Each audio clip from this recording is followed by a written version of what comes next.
한국 여자와 결혼하고 싶으면 이것부터 마스터하세요. 미국의 한 남성이 올린 영상이 전 세계를 발칵 뒤집어 놓았습니다. 한국인 예비 장인어른께 인정받기 위해 도전했다가 처참하게 실패한 이 영상은 순식간에 역대급 화제를 일으켜 세계 각국으로 퍼져나갔는데요. 특히 놀라운 건 해당 영상을 계기로 한국인들의 특별한 능력이 새롭게 조명받기 시작했다는 점입니다. 전문가들은 한국인들이 어릴 때부터 이 습관을 들이면서 왜 발달이 이루어진다고 분석했는데요. 이제는 세계 곳곳의 각종 SNS에서 이것을 마스터하는 게 새로운 도전이 되고 있다고 합니다. 대체 무엇이길래 이토록 관심을 끌고 있는 건지 함께 알아보러 가실까요? 안녕하세요. 저는 뉴욕 출신의 마이클입니다. 제 인생은 어느 날 한 사건으로 인해 완전히 바뀌게 되었는데요. 그 사건에 대해 여러분들께 들려드리기 위해 이렇게 컴퓨터 앞에 앉아 있습니다. 모든 것은 2년 전 뉴욕 한인문화재에서 시작됐어요. 당시 저는 월스트리트에서 일하는 평범한 금융권 직장인이었죠. 그때까지만 해도 아시아 문화에 대해 특별한 관심도 없었고 한국 음식을 먹어본 적도 없었습니다. 그날도 평소처럼 센트럴파크에서 조깅을 하고 있었는데 공원 한쪽에서 흥겨운 음악 소리가 들려왔어요. 호기심에 가보니 뉴욕 한인문화재라는 행사가 열리고 있었죠. 조깅복 차림이었지만 음식 냄새에 이끌려 자연스럽게 발걸음이 향했습니다. 특히 매콤달콤한 향이 나는 빨간 음식이 눈에 띄었어요. 나중에 알고 보니 그게 떡볶이였죠. 저는 아무 생각 없이 젓가락을 집어들었는데 이게 웬일입니까? 음식을 제대로 집을 수가 없었어요. 결국엔 음식은 먹어야 하니 젓가락을 포크처럼 사용해서 떡을 찍어 먹었습니다. 그때 우연히 제 옆에서 웃음소리가 들렸어요. 돌아보니 한 여성이 제 서툰 모습을 보며 미소 짓고 있었죠. 그게 바로 지민 씨였습니다. 지민 씨는 친절하게 다가와 젓가락 잡는 법을 알려주었고 그렇게 자연스럽게 대화가 이어졌습니다.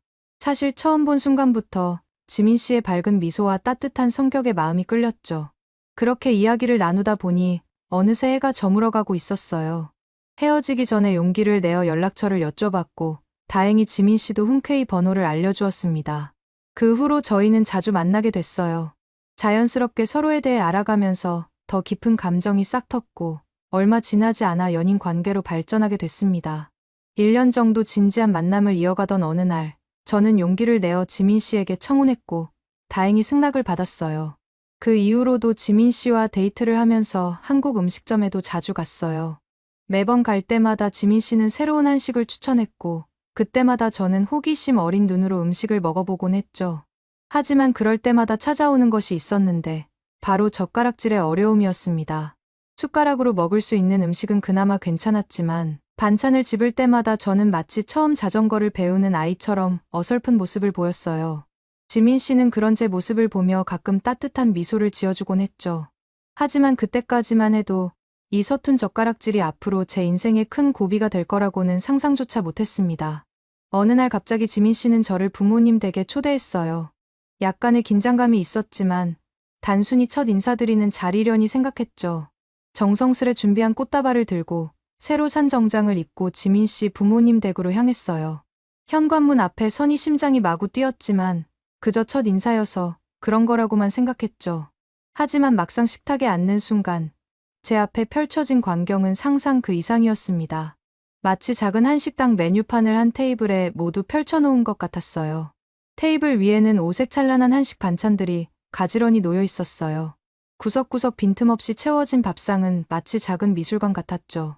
윤기가 자르르 흐르는 흑미밥부터 방금 끓인 된장찌개에서 피어오르는 구수한 김, 노릇노릇한 전, 그리고 색색의 나물들까지. 하지만 그 아름다운 광경을 보는 순간 제 등줄기로 식은땀이 흘렀어요. 이 모든 음식들이 제가 가장 서툰 도구인 젓가락으로 먹어야 하는 음식들이었거든요. 콩자반, 시금치나물, 멸치볶음, 김치까지 하나하나가 마치 제 젓가락질 실력을 시험하려는 듯했어요. 반찬 하나하나가 저마다의 질감과 크기를 가지고 있었고 그것들을 우아하게 집어내는 것은 제게 마치 등산가에게 에베레스트 정복을 하는 것과도 같은 도전으로 느껴졌습니다. 특히 반들반들 윤기 나는 콩자반은 무슨 기름을 칠해놓은 것 같이 반짝거려서 딱 봐도 젓가락으로 집기 힘들어 보였고 잘게 썰린 시금치나물은 마치 실처럼 가느다랗게 보였죠.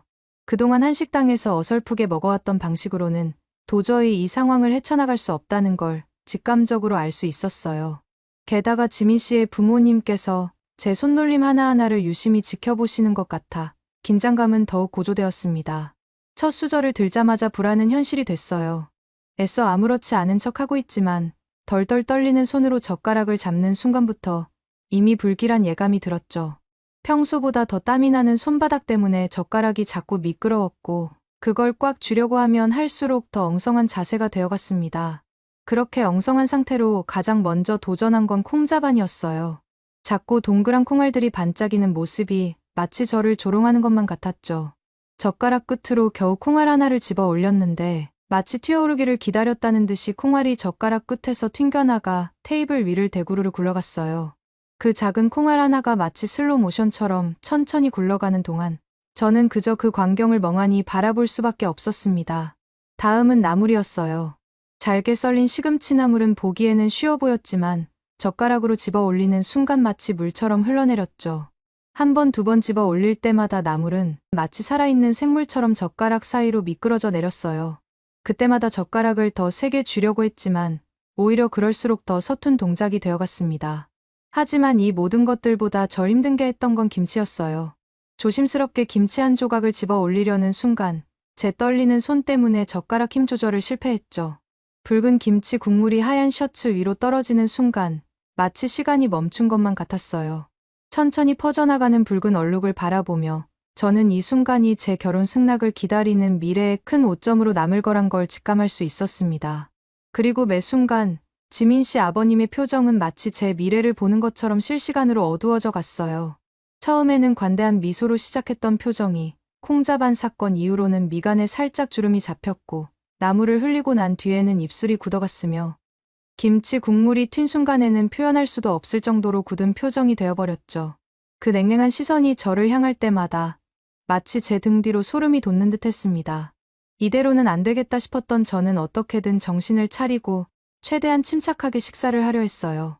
하지만 긴장할수록 손바닥에서는 식은땀이 계속 났고 젓가락은 마치 미끄럼틀처럼 자꾸만 손가락 사이에서 헛돌았습니다. 손바닥을 바지에 몇 번이고 문질러 봤지만 이내 다시 땀이 차올랐죠. 지민 씨의 어머님은 그런 제 모습이 안쓰럽게 보이셨는지 따뜻한 미소와 함께 편하게 먹으라는 말씀을 건네면서 긴장을 풀어주려 하셨지만 오히려 그 배려가 저를 더 긴장하게 만들었죠. 결국 보다 못한 지민 씨의 어머님께서는 감사하게도 주방 어딘가에서 포크를 들고 돌아오시는데 포크가 그렇게 반가운 적은 처음이었습니다. 어머님께서 갖다 주신 그 포크 덕분에 간신히 식사는 마칠 수 있었지만 식사가 끝날 때쯤에 저는 완전히 자신감을 잃은 상태였어요. 과연 내가 이런 모습을 보여드리고도 결혼 허락을 받아낼 수 있을까 하는 걱정이 밀려왔죠. 아니나 다를까 지민 씨 집에서 나와서 지민 씨와 연락을 하는데 아버님이 젓가락질은 좀 고치는 게 나을 것 같다는 말씀을 하셨다더군요. 집으로 돌아가는 차 안에서도 저는 계속해서 한숨만 쉬었습니다. 지민 씨 역시 제가 그날 집에 돌아갈 때까지도 내내 우울한 표정을 짓고 있는 걸 눈치챘나 봐요. 다음 날 카페에 들러 앉았을 때 지민 씨가 제 손을 살며시 잡으며 말했죠. 너무 신경 쓰지 마. 처음부터 잘하는 사람은 없잖아. 우리 아빠도 그런 걸 더 잘하려고 노력하는 사람을 좋아하셔. 그리고는 작은 선물 상자를 하나 꺼내더니 제게 건넸어요. 열어보니 안에는 쇠로 만들어진 숟가락과 젓가락이 들어있었습니다. 지민 씨는 따뜻한 미소를 지으며 말했죠. 여기에 들어있는 쇠젓가락으로 연습해봐. 한번 익히면 나중엔 정말 자연스러워질 거야. 그 순간 감동을 받았습니다. 지민 씨의 진심 어린 배려와 응원에 가슴이 벅차올랐죠. 저는 그녀를 위해서라도 그리고 제 자신을 위해서라도 반드시 더 나은 모습을 보여주겠다고 마음먹었습니다. 그 후로 저는 회사에서도 틈틈이 젓가락 연습을 시작했어요. 구내 식당에서 점심을 먹을 때마다 지민 씨가 선물해준 쇠젓가락으로 연습했죠.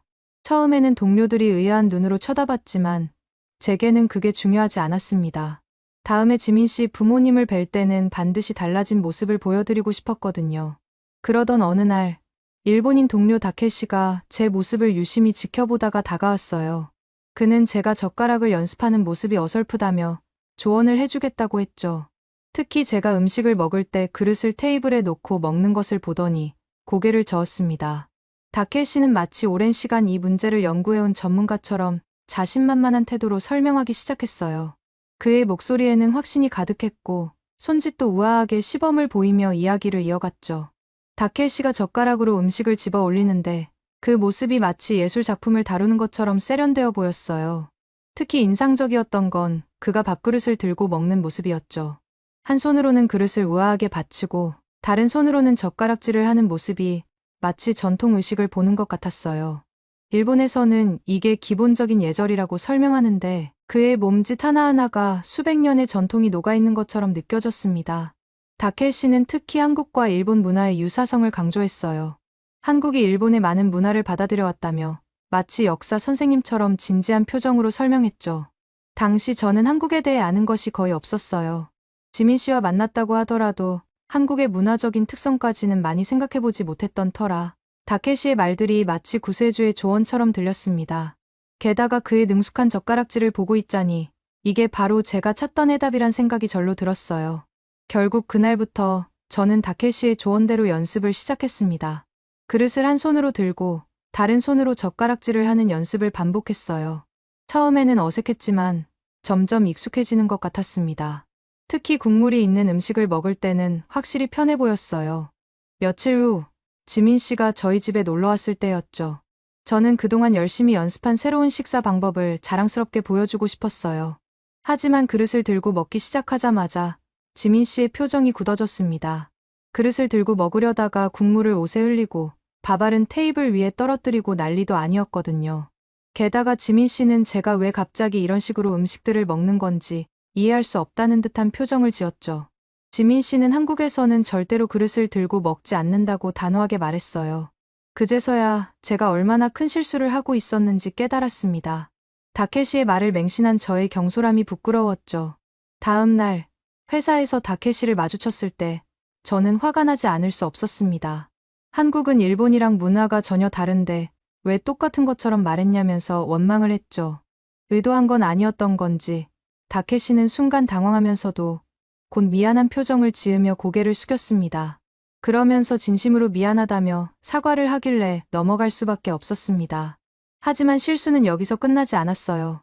다음 날 점심시간, 이번에는 중국인 동료 리우가 제게 다가왔습니다.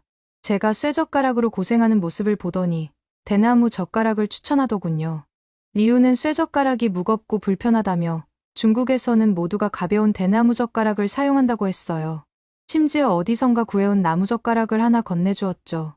이미 한 번 실수를 한 저였지만 또다시 흔들리고 말았습니다. 며칠간 나무젓가락을 가지고 연습해보니 확실히 가벼워서 좋았어요. 하지만 가볍다고 마냥 좋은 건 아니었습니다. 단단한 음식은 젓가락이 휘어져서 제대로 집을 수가 없었거든요. 그러던 중 지민 씨가 갑자기 저희 집을 방문했어요. 저는 그동안 열심히 연습했다며 자신만만하게 나무젓가락으로 식사하는 모습을 보여주었죠. 하지만 그 순간 지민 씨의 표정이 굳어졌습니다. 지민 씨는 제 젓가락질을 한참 지켜보더니 한숨을 깊게 내쉬었어요. 자세는 여전히 엉성했고 음식은 자주 떨어졌죠. 지민 씨는 차분하지만 서운한 목소리로 물었습니다. 왜 그녀가 정성스레 선물한 쇠젓가락은 사용하지 않는지, 그리고 왜 자세는 전혀 개선되지 않았는지 말이에요. 당황한 저는 중국 동료의 조언을 따랐다며 변명했지만 지민 씨의 실망한 표정은 걷잡을 수 없이 깊어져만 갔어요. 지민 씨는 제가 왜 쇠젓가락을 선물했는지 기억하냐고 물었죠. 나중에 지민 씨의 집에서 식사할 때도 쇠젓가락을 사용할 텐데 그걸 대비해서 연습하라고 준 선물이었다는 겁니다. 지민 씨의 말을 듣는 순간 저는 순간 한 대 얻어맞은 듯한 느낌이었습니다. 단순히 편리함만 쫓다가 지민 씨의 마음을 전혀 헤아리지 못했다는 걸 깨달았거든요. 그날 저녁, 지민 씨와 저는 어색한 분위기 속에서 헤어졌고 집에 돌아와서도 마음이 무거웠습니다. 다음 날 아침, 지민 씨가 예고도 없이 다시 찾아왔어요.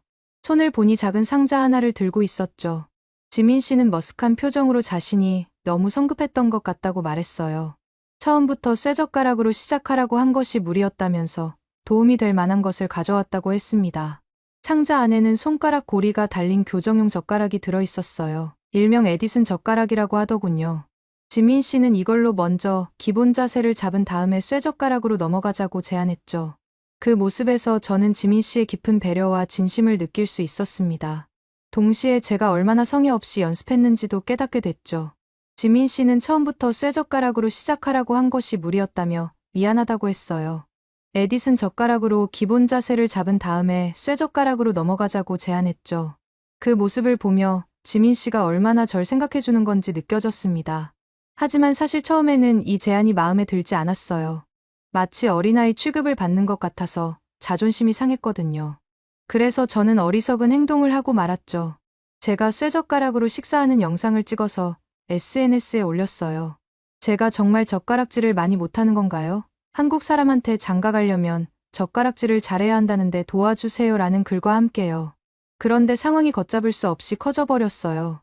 수많은 사람들이 제 영상을 보고 충격을 받았다며 엄청난 조롱을 퍼부었죠. 태어나서 이렇게 젓가락질 못하는 사람은 처음 봤다는 댓글이 수백 개가 달렸고 제 어설픈 모습은 순식간에 유행이 되어 각종 커뮤니티 곳곳에 퍼져나갔습니다. 더 황당한 건 제 영상을 시작으로 쇠젓가락 챌린지라는 게 시작됐다는 거예요. 처음에는 단순한 놀림거리였는데 점점 사람들이 실제로 도전하기 시작했어요. 그런데 이게 웬걸요? 생각보다 많은 사람들이 쇠젓가락질에 실패하면서 새로운 반응들이 나오기 시작했죠. SNS에서는 격렬한 토론이 벌어졌어요. 한쪽에서는 왜 굳이 이렇게 어려운 쇠젓가락을 써야 하냐며 불평했지만 다른 쪽에서는 예상치 못한 발견을 했더군요. 누군가 한국인의 높은 평균 IQ와 쇠젓가락 사용의 관련성에 대한 연구 결과를 공유했는데 이게 폭발적인 반응을 불러일으켰어요.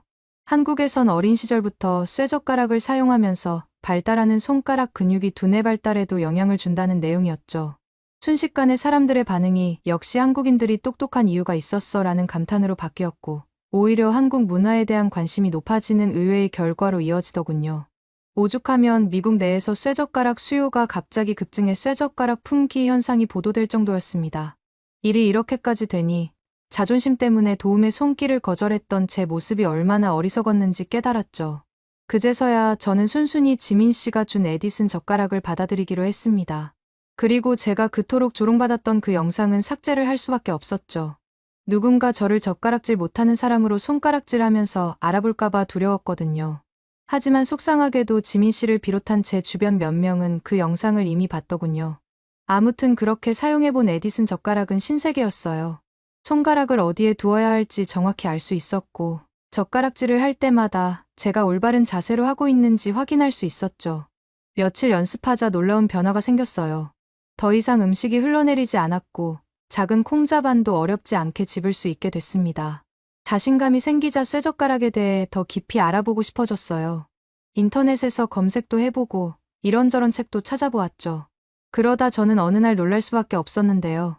어느 날 회사 구내식당에서 점심을 먹다가 생긴 일이었습니다.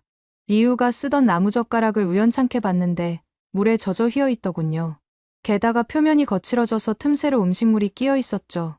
반면 제 쇠젓가락은 매일 사용해도 처음 모습 그대로였습니다. 더 찾아보니 쇠젓가락에는 여러 가지 과학적인 장점이 있더군요. 위생적인 면에서는 말할 것도 없었고 환경 보호 측면에서도 탁월했어요. 일회용 나무젓가락들 때문에 매년 엄청난 양의 나무를 소비한다는 사실을 알게 됐거든요. 그쯤 되니 그때부터는 연습이 즐거워졌어요. 다양한 크기와 모양의 음식을 집어보는 게 마치 게임 같았죠.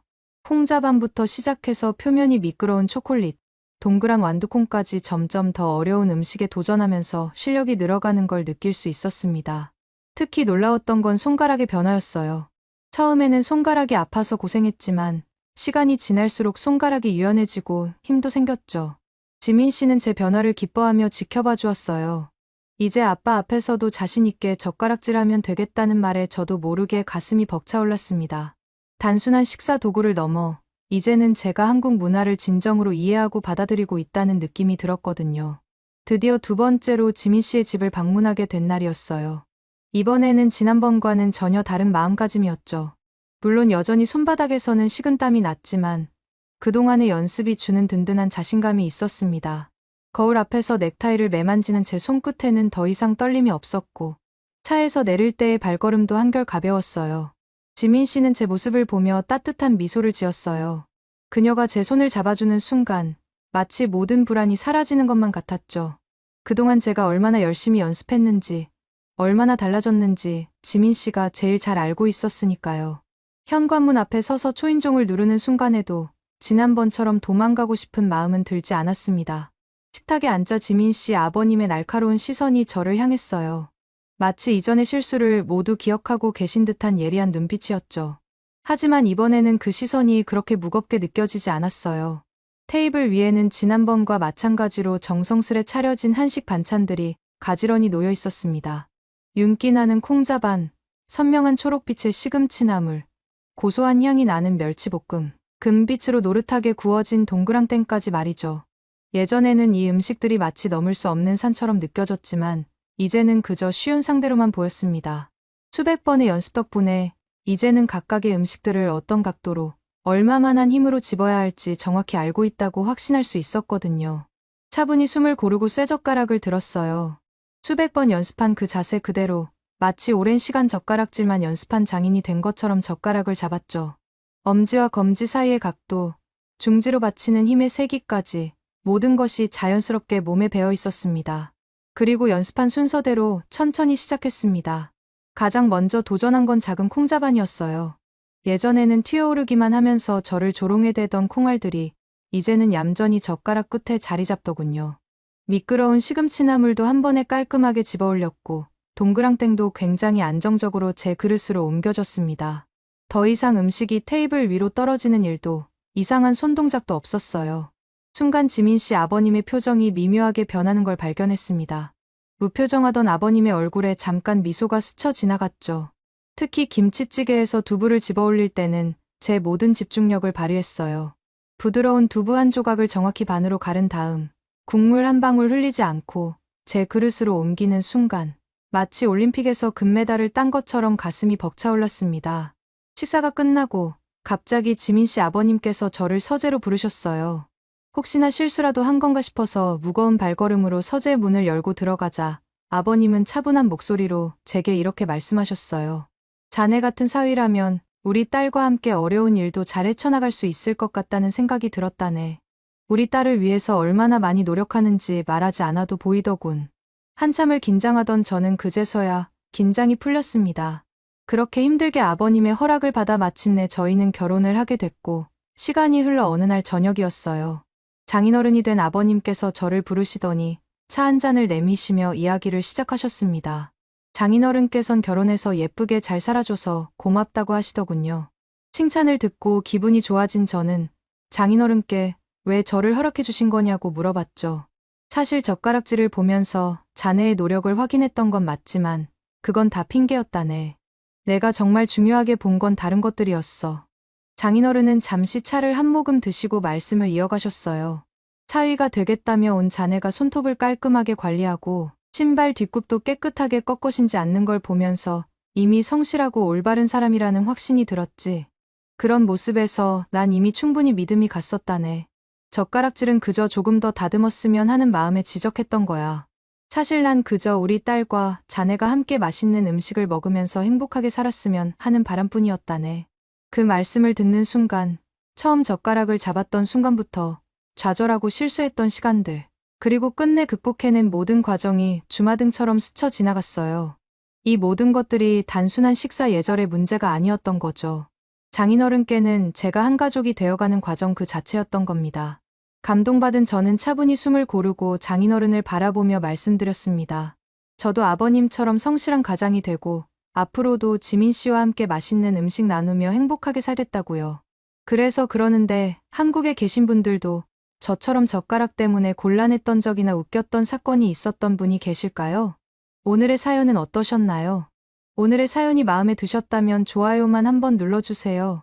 1초밖에 안 걸리지만 좋아요를 한번 눌러주시면 더 좋은 사연을 소개해드리는데 큰 힘이 된답니다. 긴 영상 시청해주셔서 감사합니다. 오늘도 행복한 하루 보내세요.